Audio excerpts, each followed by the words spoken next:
Buenas tardes a todos y a todas. Bienvenidos a un nuevo podcast que desarrollamos en el Foro de Humanismo Tecnológico de ESADE y que trata de aproximarnos a una reflexión profunda sobre los retos que está planteando la transformación digital.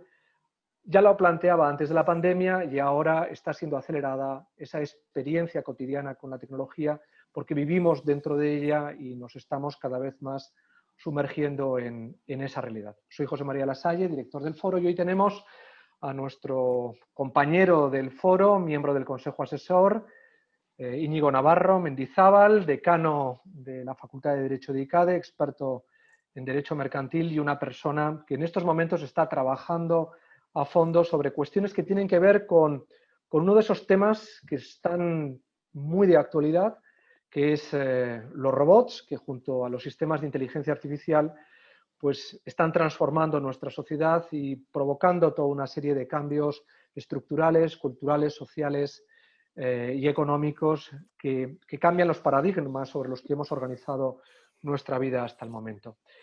Y frente a los cuales el derecho tiene que tomar posición.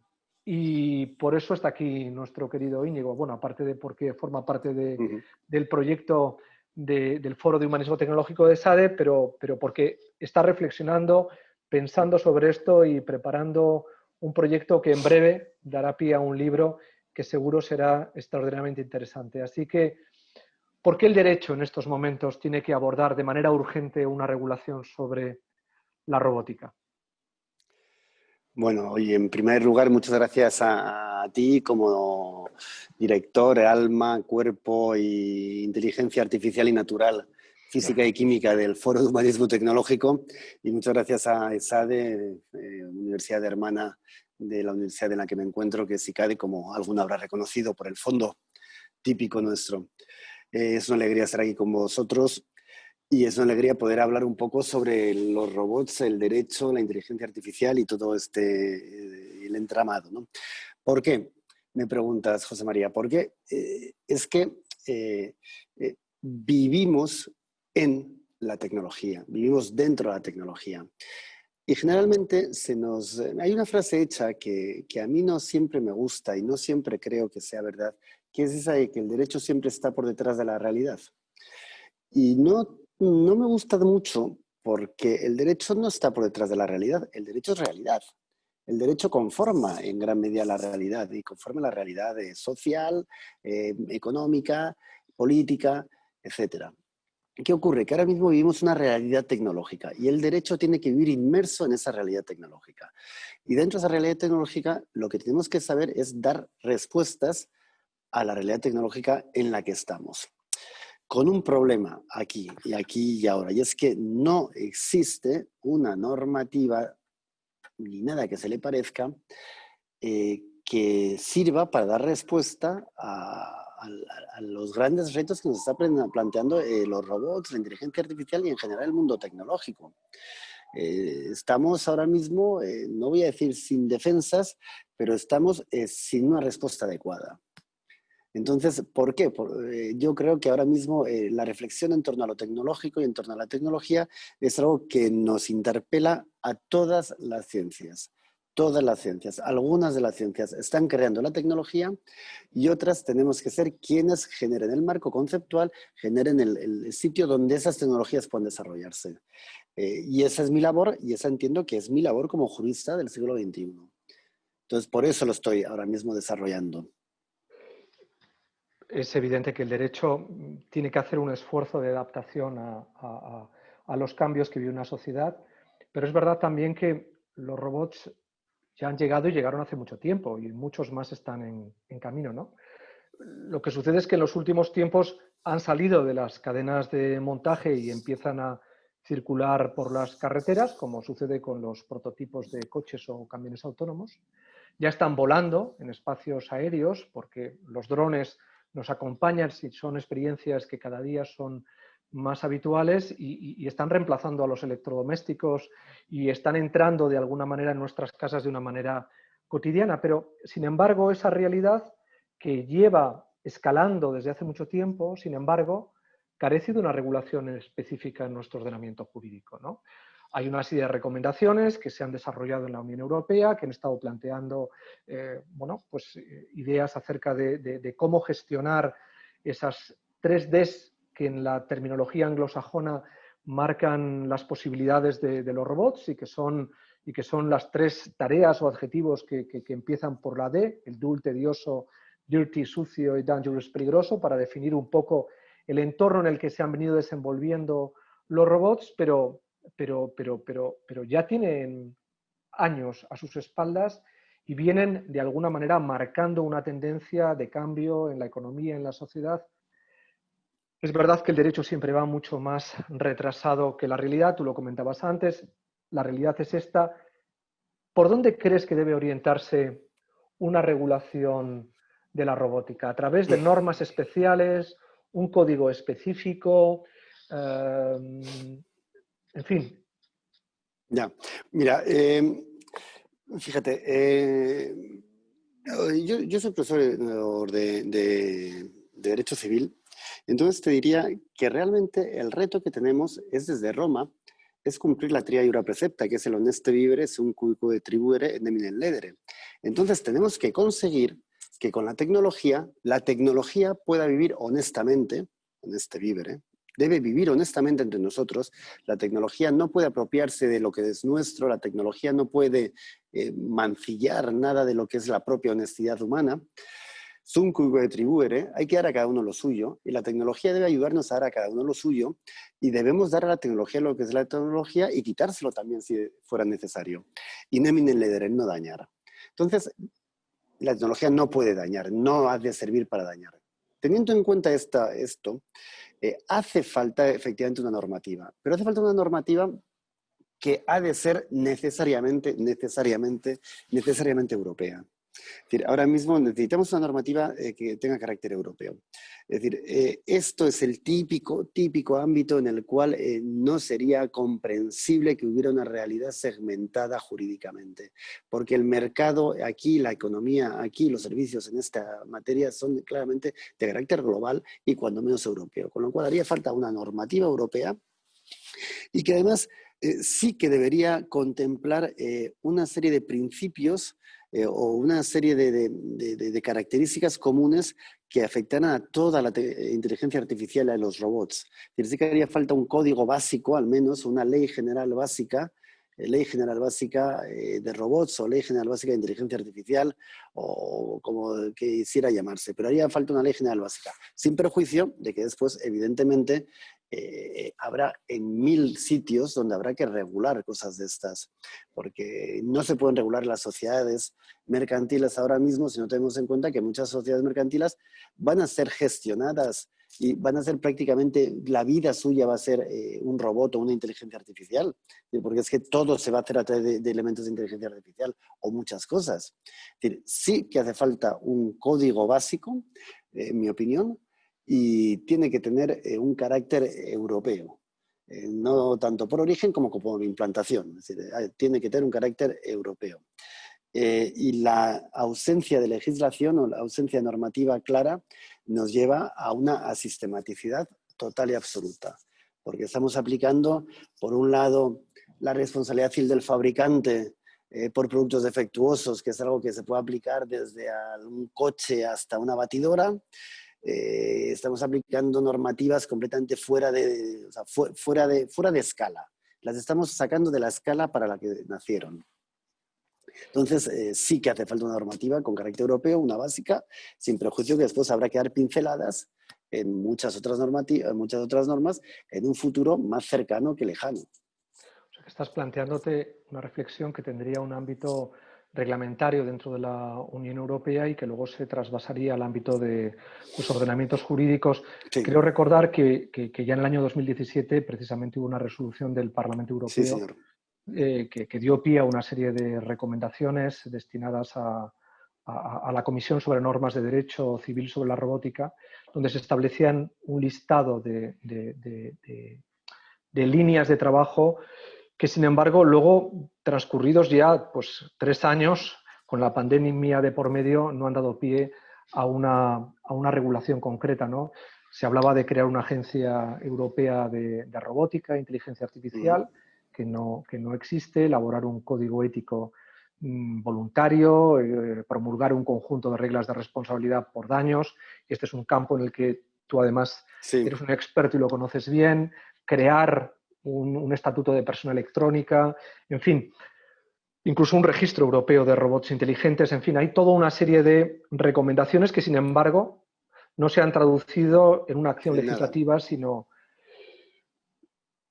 En el caso español, tenemos ahora mismo un proyecto de comisión que, al amparo de la Secretaría de Estado de Inteligencia Artificial, está elaborando un catálogo de derechos digitales. ¿Crees que habría tanta urgencia en que la Administración española también elaborara un libro blanco, afrontara una propuesta de recomendación, generara algún tipo de comisión que permitiera abordar estas cuestiones que ya están contenidas en las recomendaciones que planteó el Parlamento Europeo en el año 2017? Sin duda alguna, José María. Es que, fíjate tú, para hacernos idea de lo que estamos hablando, tú antes has mencionado una serie de robots de los que ya tenemos aquí. Los vehículos autónomos, los drones, pero también están los robots asistenciales, también están las prótesis robóticas, también están los robots quirúrgicos, los robots quirúrgicos están operando, el Da Vinci está operando. Tenemos también robots de diagnóstico. Inteligencia artificial para diagnóstico se utiliza un montón y ahora mismo poco se ha usado con la pandemia, pero más podría usarse. Tenemos robots que generan vínculos emocionales, tenemos robots que sirven y inteligencia artificial que sirve para la seguridad de nuestras casas, incluso con usos militares. Tenemos robots en los despachos de abogados, que es una cosa, o inteligencia artificial dentro de los despachos de abogados, que es una cosa que es una barbaridad. Desde los que te analizan miles y miles de correos electrónicos y te dicen de todo lo que se hablaba y todas las conversaciones que se han establecido, incluso el tono de las conversaciones. Bien, todo eso está sin regulación alguna. Es decir, los daños que se pueden ocasionar, imagínate, solo describiendo para qué sirven, con eso ya nos bastaría para pensar qué tipo de daños se pueden ocasionar. ¿Qué tipo de daños puede ocasionar una inteligencia artificial que se utiliza en un banco para describir o para ver si se puede conceder una hipoteca o no? Pues son daños grandes, pues son el daño por el sesgo, por el sesgo algorítmico, o el daño de una inteligencia artificial que se dedica para seguridad, o un fallo en un Da Vinci. Claro, esos daños no están ahora mismo ni contemplados, ni tenemos ni idea. Fíjate que es que todo ha cambiado hasta el punto de que ahora mismo es evidente que cuando alguien conduce un coche, el que conduce responde todos los daños que causa. Pero es que esos paradigmas que teníamos de siempre, claro, ¿quién corresponde? El conductor, hombre, no va a responder el fabricante, no va a responder la Opel por el accidente que tiene un tipo que conduce un Opel Zafira. Pero es que ahora, cuando estamos hablando de vehículos autónomos, ¿quién va a responder? ¿Va a responder el no conductor usuario que lo llevaba o va a responder el fabricante? Todo esto ha cambiado y ahí hay un debate inexistente y al cual, si le aplicáramos los criterios que tenemos, con los criterios que tenemos, ¿quién respondería por un vehículo autónomo? ¿Respondería el conductor que no hay tal? ¿O respondería el programador? ¿O respondería el fabricante? ¿O respondería el formador? Hace falta ya un debate sobre este tema, porque además la ausencia de debate, como ocurre siempre, se llena por parte del que tiene el mayor interés económico, que es actualmente el que esté al fabricante, el que vaya a poner en el mercado la máquina, va a ser el que va a generar la opinión. Y yo creo que hace falta un debate con un corte más neutral que esto. Entonces, evidentemente sí que haría falta, en mi opinión, que se extendiera a hacer un mínimo de regulación sobre la inteligencia artificial y los robots, porque no podemos permitir, es decir, hasta ahora los robots, mientras los robots que tenemos en casa sean la Thermomix y el Roomba, pues bueno, chico, son cosas, pero según vamos avanzando en smart houses, entonces ya tienes un robot que te detecta, tiene alarmas contra incendio, que tiene alarmas... ¿Qué ocurre si una alarma contra incendio no funciona porque no se ha descargado bien la última versión del firmware? Porque si tiene un cable pelado, eso de toda la vida lo sabemos solucionar en derecho más o menos, porque para cables pelados ya sabemos en responsabilidad civil. Pero si la última versión del firmware no se ha descargado bien o si se ha hackeado, ¿eso cómo lo hacemos? Eso no tiene regulación ni tiene solución jurídica ahora mismo y estos casos empiezan a ocurrir. Y no sabemos ni cómo enfrentar, no sabemos ni cómo categorizar. Entonces, evidentemente sí, hace falta un libro blanco o la forma en la que ahora mismo parezca más oportuno, pero hace falta establecer una reflexión sobre esta materia. De verdad, José María, muchas veces hemos hablado y se ha hablado dentro de este foro de humanismo tecnológico sobre la sensación de urgencia o la necesidad de urgencia en materias como esta. En esta materia ahora mismo hay una auténtica urgencia y no quererlo ver es hacer el avestruz. O sea, hay urgencia. Esto es urgente. Pero es curioso que a pesar de esa urgencia, pero incluso, y ahí no te sientas interpelado en cuanto decano de la Facultad de Derecho de ICADE, pero sería urgente crear un derecho de los robots. Es decir, de igual manera que en estos momentos tenemos un derecho biosanitario específico, tenemos un derecho inmobiliario, tenemos un derecho administrativo que gira alrededor de la reflexión en torno al acto administrativo, etcétera, deberíamos comenzar a trabajar las categorías jurídicas, aunque sea en la propia dogmática, entre los autores, para poder abordar, evidentemente, este tipo de reflexión. Porque, por ejemplo, ¿tú cómo crees que debería abordarse dos cuestiones muy específicas? ¿No? Una que tiene, y hemos hablado de este tema alguna vez, una incidencia económica evidente, que son los datos. Es decir, ¿quién es dueño de los datos que generan los robots? Tiene esto, evidentemente, una repercusión económica importantísima, ¿no? Porque, evidentemente, estás generando un agregado de valor que dentro de la economía de plataformas es esencial a la hora de limitar lo mío y lo tuyo y, por tanto, quién ve incrementada su cuenta de resultados y quién no, asociado a esos datos que aportan precisamente los robots en una cadena de montaje o en un motor de Rolls-Royce de un avión de American Airlines. Pero, en segundo lugar, la responsabilidad. Es decir, un ámbito fundamental en el que es necesaria ya con urgencia una regulación, porque el Código Civil es insuficiente como un artefacto decimonónico para regular la responsabilidad civil, que se vincula al ámbito de la robótica, de los daños que pueda ocasionar un sistema robótico en casa que provoca un incendio o que provoca un no control de otros daños generados. ¿Cómo abordarías tú desde tu mente de ingeniería jurídica, por dónde crees que deberían orientarse estos dos casos prácticos? Por ejemplo.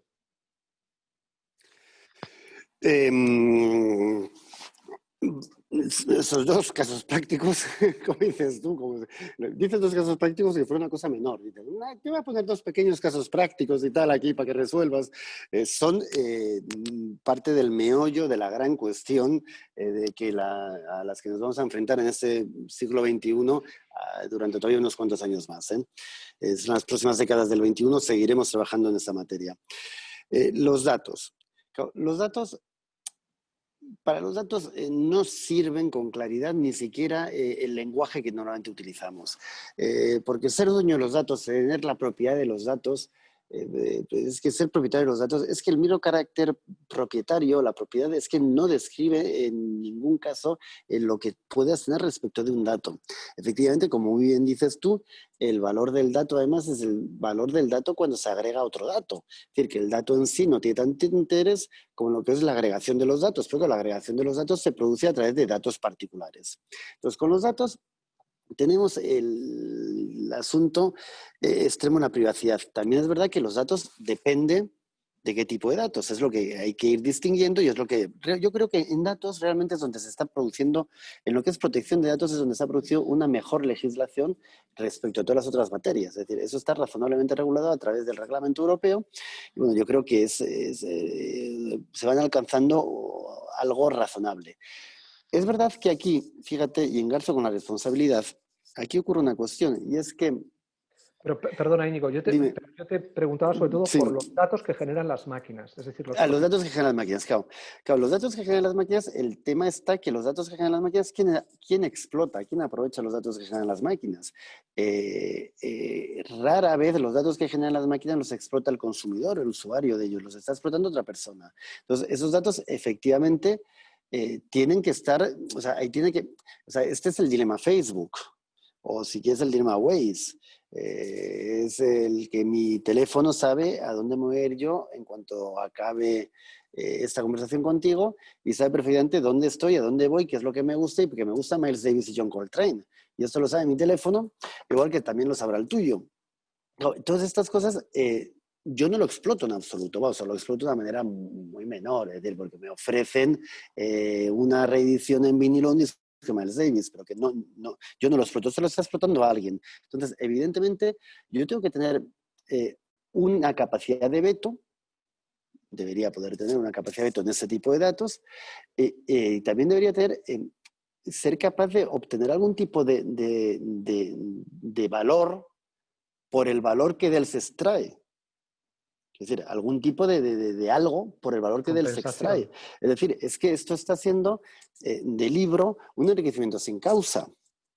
Es decir, porque se está produciendo un empobrecimiento con un enriquecimiento sin correlato alguno, es decir, sin relación alguna. Entonces, esto es de libro, un cuasi contrato de enriquecimiento sin causa, es una condictio romana, de tal manera que debería compensarse el empobrecimiento que yo sufro con respecto al enriquecimiento que el otro está teniendo.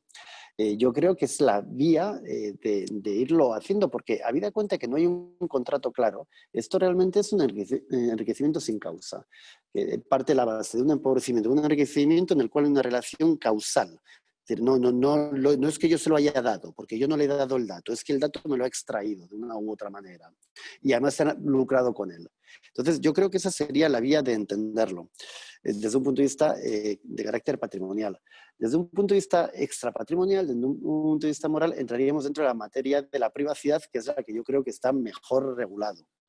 Por otro lado, también estaría el asunto del almacenamiento de datos y la pérdida de datos, que eso es otra guerra que no tiene nada que ver con esto, pero que se parece o está dentro de. Es decir, el daño derivado de una filtración de datos, que esto periódicamente ocurre y lo leemos en los periódicos, el daño derivado de una filtración de datos es un tipo de daño que nosotros no tenemos planteado todavía en nuestro sistema. Es decir, ¿qué daño se me causa a mí cuando alguien tiene mis datos y luego los filtra o se los hackean o los vende? Es decir, eso no está en ningún sitio visto y están siendo utilizados por terceros, por cuartos o por quintos. Yo creo que ahí es donde hace falta ahora mismo una nueva regulación. Igual que en responsabilidad, hace falta una regulación. Hace falta una regulación por cosas tan simples como nosotros, la categoría de daño, o sea, ¿qué es un daño? Un daño del Código Civil, del artículo 1902, el que por acción o omisión causa daño a otro. El concepto de daño es un concepto dinámico. Hoy en día son daño cosas que hace 20 años no eran daño. Cuando yo estudiaba no era daño el acoso escolar. O sea, el acoso escolar existía, pero no formaba parte de la categoría de daño. O la pérdida de autoestima que un adolescente sufría derivado del acoso escolar de sus compañeros no era un daño reclamable civilmente. Hoy en día eso es un daño reclamable civilmente. En su Tribunal Supremo admite que la pérdida de autoestima de un adolescente se puede compensar económicamente. Es decir, con esto que sin haber cambiado la ley. El concepto de daño es un concepto dinámico, sin necesidad ni siquiera de cambiar la ley. Es que hoy en día tenemos nuevos daños, nuevos conceptos de daños que tenemos que empezar a afrontar. Y aquí sí que vamos a necesitar probablemente una nueva normativa, o al menos ver la normativa de otra manera.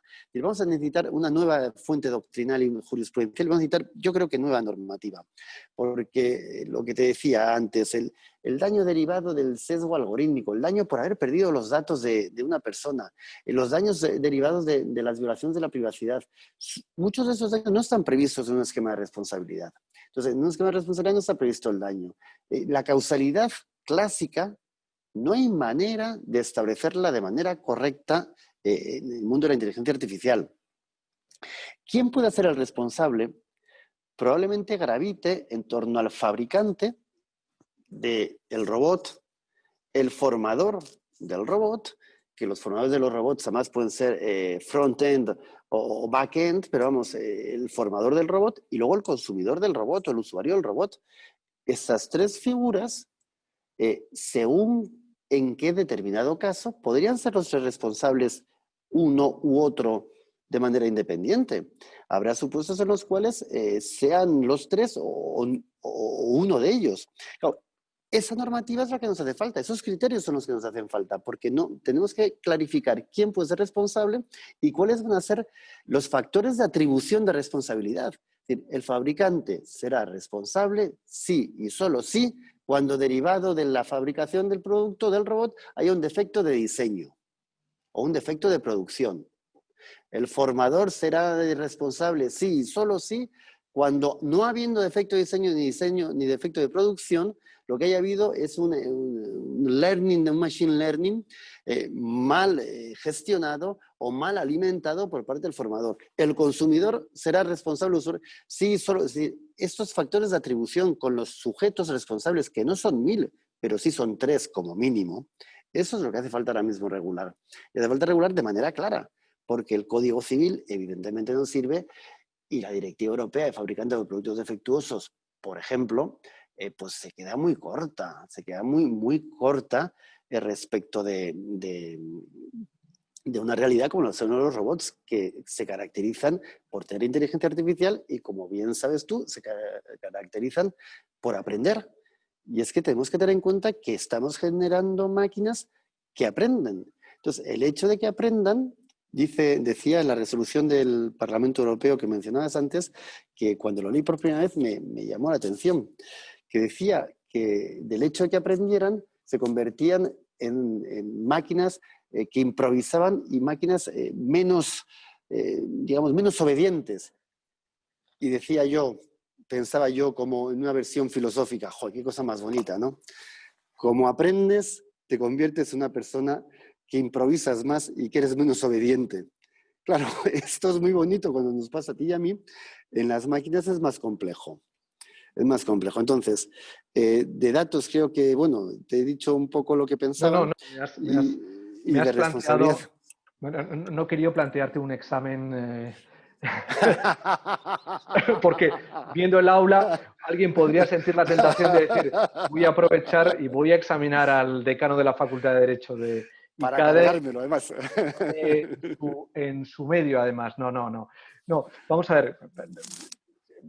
Lo que quería poner en evidencia es que Sí. estamos ante un vacío no solamente legal, sino un vacío conceptual que requiere el trabajo Sí. de una disciplina específica que combine muchos elementos, porque entre otras cosas estamos ante pues estas interacciones complejas donde no basta una solución lineal, donde el legislador resuelva regular sin más, sino que hace falta antes todo un proceso de teorización conforme al cual aproximarnos al diseño de una estructura de equidad que aborde pues desde el problema de los datos a los problemas éticos, pasando por las responsabilidades o incluso en ese proceso que tú comentabas hace un momento de aprendizaje y que está efectivamente en la resolución del Parlamento Europeo, en ese proceso de machine learning y de desarrollo evolutivo que estamos generando, quizá está también una respuesta a la pregunta que inicialmente nos planteábamos acerca de por qué el derecho está siendo tan renuente a abordar claramente una legislación al respecto. Y es porque nunca como hasta ahora el ser humano se enfrenta a una criatura. Es decir, ya no solamente a una criatura en un sentido antropomórfico, porque muchos de los robots que estamos generando, sobre todo en el ámbito de los cuidados, se asemejan al ser humano, sino que a través de la propia evolución algorítmica y con los algoritmos biométricos y con la capacidad que va a tener el machine learning de ir incorporando una inteligencia artificial que evolucione y que pueda desarrollar sus propios conceptos, a lo mejor, a no muy tardar, nos enfrentemos ante experiencias de inteligencia artificial general, donde la máquina ya no solamente aprenda, sino que piense por ella. Y a partir de ahí, ese problema que también planteaba la resolución, que es el estatuto de la persona electrónica, comience a plantear un problema de otredad, que de alguna manera ya está insinuándose en esa tensión que yo creo que el derecho, como expresión de la sociedad, siente hacia un terreno en el que realmente estamos creando, con respecto a unas criaturas nuestras, un decálogo, como el de Moisés, entre comillas, con sus tablas de la ley. Bueno, ¿cuáles serían para ti, si tuviéramos que enfrentarnos y dejando a un lado la vieja reflexión de Isaac Asimov sobre los robots, cuáles serían para ti esos principios básicos para una otra edad real del mundo de la robótica, haciendo perspectiva? Y ya que Jope, además como te eso. gusta la literatura, la Sí, sí, sí. filosofía, ya voy a aprovecharme que estoy delante del decano Sí, ¿no? Para sacarle jugo. esto, o sea, lo que estás planteando, invito a todos los que les vayan a ver este podcast, que lo tienen que hacer es con sus amigos tomarse un gin tonic discutiendo sobre este tema, porque es que esto es un tema interesantísimo, todos los que has planteado. Es decir, eh, la otredad. La otredad. Yo creo que de momento es verdad que estamos, o sea, yo creo que para entender la inteligencia artificial en muchas ocasiones, a mí me ha servido intentar entender un poco la inteligencia nuestra, ¿no? Y cuando, por ejemplo, se planteó pues a partir de Gartner el tema de las inteligencias múltiples y cómo existen muchos modelos de inteligencia, es que probablemente la inteligencia artificial cuadra más con inteligencias múltiples que con la inteligencia general que tú dices. Es más fácil que haya una inteligencia artificial que fuera encuadrable dentro de una de las múltiples inteligencias que Gartner planteaba. Lo que es realmente complicado es tener una máquina que tenga los mismos cambios de química que nosotros tenemos en el cerebro. Entonces, se me hace muy, muy difícil pensar ahora mismo en una inteligencia general de ese tipo. Más bien creo, o pienso que vamos a ir viendo mayores avances dentro de inteligencias sectoriales o segmentadas o dentro de las que serían, por ejemplo, las múltiples de Gartner. Claro, en el caso de que esto fuera evolucionando el estatuto de persona electrónica, ¿no? Fíjate, con algunos compañeros de filosofía del derecho, he tenido la ocasión de discutir y de estar en algún debate sobre algo que no tiene nada que ver, pero que tiene todo que ver, que es sobre los derechos de los animales. Entonces, permíteme que haga el análisis paralelo. Con los derechos de los animales, algún filósofo del derecho español plantea que habría que dar derechos a los animales y su planteamiento es el siguiente.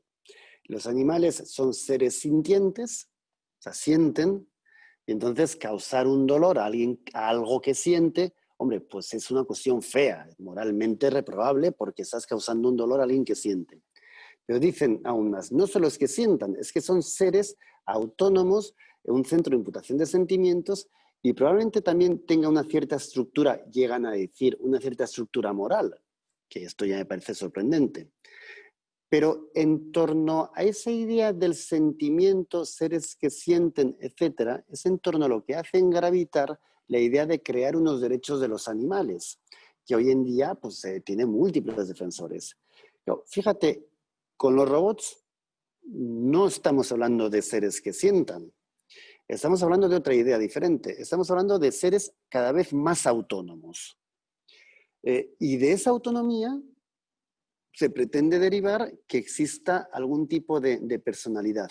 Claro, es diferente guerra, porque una cosa es la dignidad de la personalidad jurídica, que es la que tendrían los defensores de los animales, y otra cosa es el elemento de la autonomía. La autonomía en derecho civil te sirve para tener capacidad de obrar, que es diferente a la capacidad jurídica. De acuerdo con el artículo 200 del Código Civil, tú puedes perder tu capacidad de obrar cuando por una enfermedad de carácter físico, psíquico, de carácter persistente, pues pierdas la capacidad de gobernarte por ti mismo. La capacidad de autogobierno es lo que te convierte en ser una persona capaz. Claro, en un robot podría llegar a autogobernarse, pero con una ausencia total de la dignidad típica de la personalidad jurídica. Entonces, nos plantean una cuestión paradójica. Tienen menos dignidad que un perro, entiéndeme, con el ejemplo que he Desde un puesto punto de antes, vista sentimental. sí, tiene menos dignidad que un perro, pero puede tener mucha más capacidad de autogobierno que un perro. Entonces, nosotros, ¿qué hacemos? Tiene una capacidad de autogobierno que puede superar a la capacidad de autogobierno humana en algún momento o en algún tipo de decisiones, sin tener el elemento por debajo. Claro, para esto yo creo que podría plantearse quizás algún tipo de estatuto jurídico. Lo que no creo es que a eso se le deba denominar personalidad jurídica o algo parecido incluso el término personalidad electrónica no me suena bien. Y no me suena bien por una cuestión. Y es que la personalidad no es ni más ni menos que la aptitud para ser titular de derechos y obligaciones. Eh, entonces, claro, por ejemplo, en responsabilidad civil, si un robot causa daños, el robot no responde porque el robot no es persona. Responderá su dueño o quien sea, que es quien tiene patrimonio. Pero si el robot fuera persona y él respondiera, tendría que responder con su patrimonio. ¿Y cuál sería su patrimonio más allá de su propio ser robot? Es decir, en derecho marítimo solía hablarse de aquellas formas de célula para evitar las demandas, daños y perjuicios que eran, por ejemplo, one ship, one company. Es decir, son esos tipos, esas formas de estructuras societarias en las cuales cada barco es una compañía, es una sociedad, de tal manera que si un petrolero suelta petróleo y contamina una costa entera, cuando le demandas, solo puedas demandar a la sociedad que es el barco, que además lo único patrimonio es el barco. Y entonces así vas poniendo límites a la posible demanda de responsabilidad civil. Eso es una forma de personalidad del barco, porque si one ship, one company, el ship, el barco, es una persona jurídica que es la compañía. En un robot queremos, o sea, eso es lo que se está buscando, ¿es una limitación de daños o qué se está buscando? A mí el tema de la personalidad jurídica de los robots me suena feo cuando tratamos desde un punto de vista patrimonial. Cuando tratamos desde un punto de vista jurídico, creo que hay que distinguir la autonomía de lo que hay por debajo, del carácter sentimental, ¿no? Digamos. Y por otro lado, no me parecería nada mal que sí que hubiese un estatuto de lo que es un robot o una cierta regulación, porque evidentemente, igual que proponía la resolución, sería muy interesante que hubiera un registro o una agencia europea, o que hubiese un seguro obligatorio para todos los tipos de robots según sus categorías y que hubiese un sistema de seguro obligatorio para los hipotéticos daños que pudieran causar. Para todo eso habría que registrarlo, habría que regularlo y habría que dotarle de un estatuto jurídico especial. Estatuto jurídico especial, pero sin perder de vista que una cosa es ser sujeto de derechos y otra cosa es ser objeto de derechos. Y yo creo que así como tú y como yo somos sujetos de derechos, un robot yo creo que siempre, o de momento, es objeto, quitando allá las novelas de la saga Yo Robot de Asimov, que son fabulosas por otro lado, y en los cuales se plantean unos robots de los cuales te podrías enamorar. Pero fíjate tú que, por ejemplo, con los robots antropomórficos, siempre me hace gracia a mí este concepto, esta idea que es ¿cómo se llama? De Mora, se apellida, lo del Uncanny Valley, el Valle Inquietante. El Valle Inquietante es este asunto según el cual es una gráfica que hizo él, según la cual a mayor parecido con el ser humano, mayor empatía el ser humano tenemos con el robot, pero llega un momento en el cual la gráfica cae abruptamente, porque si se parece demasiado, ya es casi como tú, pero no es como tú porque los ojos se le quedan, son fríos o tiene un movimiento tonto, entonces hay un valle inquietante en la gráfica de la empatía, porque entonces ya te produce aversión, tienes absoluta aversión por esa máquina. Y es que yo creo que a nosotros los robots nos gustan, pero nos gustan cuando sí que son antropomórficos, porque son bípedos, y andan así, y tienen una cara redonda y son monos, pero cuando se parecen mucho, entonces ya es que no son, esa otra edad es que son otros, pero porque es una otra edad, eh, o sea, no es una alteridad subjetiva, o sea, no es una alteridad subjetiva, es que es un objeto. La verdad es que es un placer escucharte y sobre todo asomarnos a un tema en el que yo creo que estamos tocando uno de los elementos en los que esa tensión que plantea la tecnología, de si abordaremos una humanización tecnológica o una deshumanización, es más real, en la medida en que el robot es un icono en el que se reflejan claramente las tensiones de la revolución digital, ¿no? Implican una otredad real, implican una posibilidad de salvación para el ser humano y de liberación, pero al mismo tiempo de condena, porque nos liberan y pueden liberarnos del trabajo, pero nos condenan a tener que abordar, mientras tanto, una transición hacia una sociedad del ocio o hacia una sociedad del bienestar, sobre la base de patrones que son muy distintos a los de la economía fordiana, en la que el trabajo era un elemento absolutamente básico de nuestra conformación personal, ¿no? Y de nuestra condición de homo economicus. Y toda esa realidad está siendo transformada porque están apareciendo una serie de criaturas que, de alguna manera, están reemplazándonos en muchos ámbitos que han sido fundamentales de nuestra existencia y nos están colocando ante dilemas filosóficos muy profundos en los que estamos anticipando escenarios y horizontes que tendrán que ser éticos más tarde, más temprano, porque si no, no seremos capaces de resolverlos. Pero bueno, ha sido un placer poder asomarnos a una mente jurídica en activo a la que hemos comprometido de una manera así tan espontánea, sin un guión. Ha ido fluyendo todo sobre la base de una conversación espontánea y donde hemos visto a un jurista pensar, reflexionar y trabajar sobre la base de los conceptos de un derecho que no solamente está en la ley, sino que está en unos principios generales que son los que nos ayudarán probablemente a afrontar también la construcción de ese derecho del trabajo. Íñigo, millones de gracias, esta es tu casa. Cuando esté ese libro en el que estás trabajando y tengamos, por tanto, ya la obra publicada, por favor, que este sea el primer sitio donde podamos hablar de ello y ya sabes que esta es tu casa y bienvenido siempre, ¿vale? Muchas gracias, José María. Como estás diciendo que esta es mi casa y tienes detrás al secreto del unicornio y a la Sí. oreja rota de Tintín, estoy por irme allí directamente. Pues Muchísimas nada, gracias. De verdad es una alegría estar contigo, compartir contigo estos momentos. Siempre es un placer y es un aprendizaje. Muchas gracias. gracias a ti, ha sido un aprendizaje real. Así que muchas gracias y hasta muy pronto.